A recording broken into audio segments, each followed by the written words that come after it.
Hello, this is a training video about how to use the Hach Arsenic Low Range Test Kit. To do this, you'll simply need the test kit and your water sample. We'll start to talk about each of the things within the test kit as we go along. But the first step is to insert a test strip into the top of the reaction vessel. Now it's important to know that the pad of the test strip is going to need to face down in the cap. And it's also important to know that the test strips themselves should not be exposed to direct sunlight. So that's why this test strip bottle is black on the outside. So I'm going to try to do this as quickly as I can. I'll open this to prepare it and get my test strip quickly.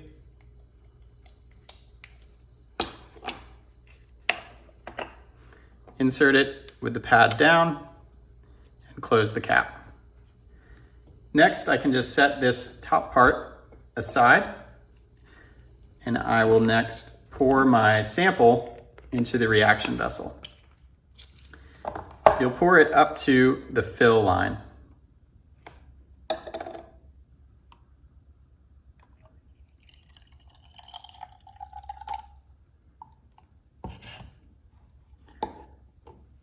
Next, we're going to add a series of reagents, starting with reagent number 1. Take one packet out, and you can flick this to make sure the reagent goes to the bottom of the packet before you open it. You may also want scissors for this. So if it's difficult to open, you can use scissors.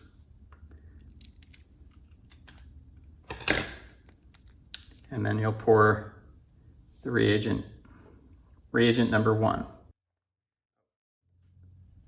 Swirl to slowly dissolve.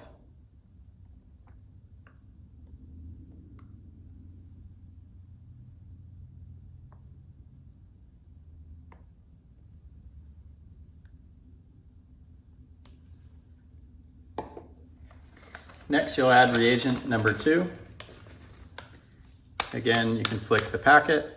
Make sure the reagent goes to the bottom, and then use scissors to open the packet.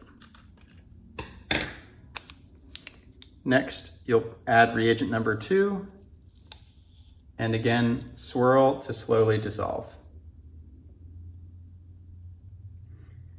At this point, the solution may be cloudy. That's okay.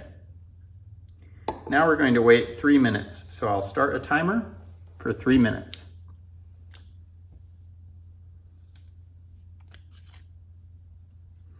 It's also important to know that some of these reagents and chemicals involved in the arsenic test kit can be dangerous, so it's very important for you to properly wash your hands after completing the test and just properly disposing of the reagents and the packets themselves in the proper way.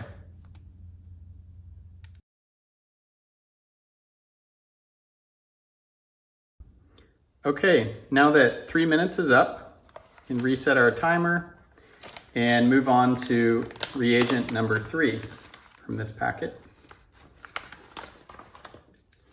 Again, you can flick the packet to get the reagent to move to the bottom and use scissors to open the packet. And then add reagent number 3 to the sample vessel and swirl to slowly dissolve. You can start a 2-minute timer.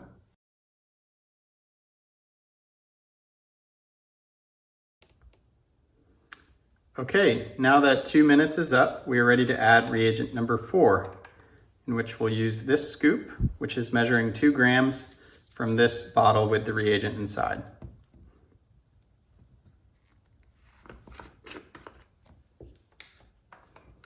So you'll want to fill the scoop exactly to the top so you get exactly 2 grams and pour in the reagent and swirl to mix. At this point, most of the powder should dissolve.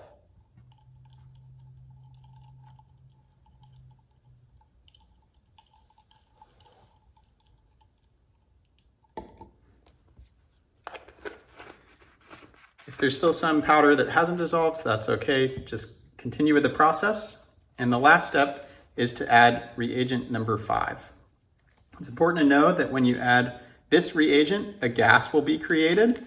So you want to have this cap ready to immediately attach to the reaction vessel.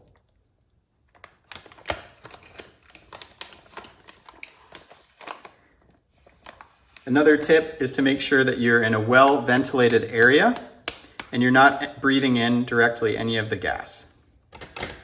So again, I'll use scissors to cut the cap. Okay, and again, with the cap ready, I will pour in the reagent and immediately attach the cap.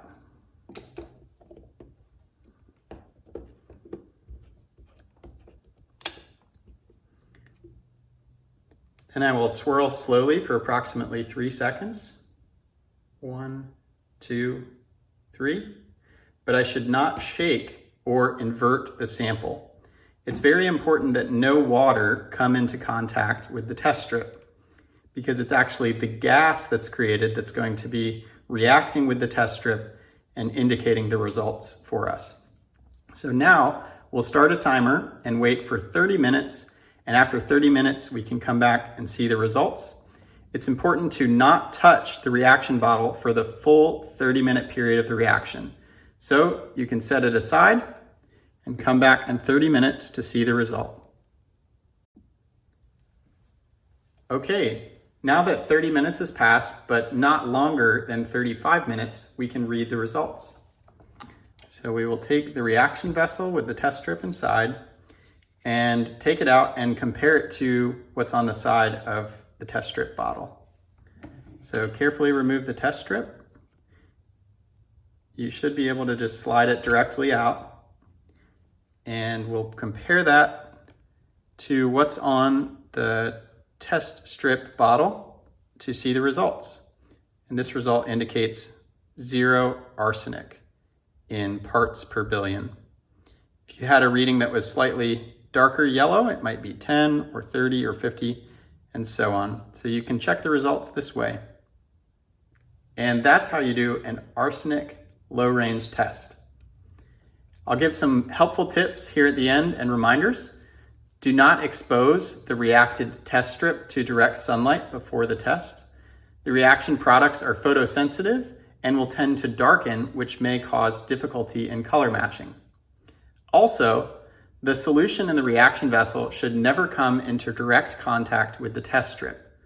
The test strip reacts with gases released from the chemical reaction, not with the solution in the reaction vessel. Lastly, it's critical that the pad on the test strip face downward, centered over the hole in the black cap. If the placement of the test strip is incorrect, the generated gases may not contact the pad correctly, and the final reading may be low. And once your test is complete, you'll want to make sure you properly dispose of the contents in the reaction vessel according to your local regulations.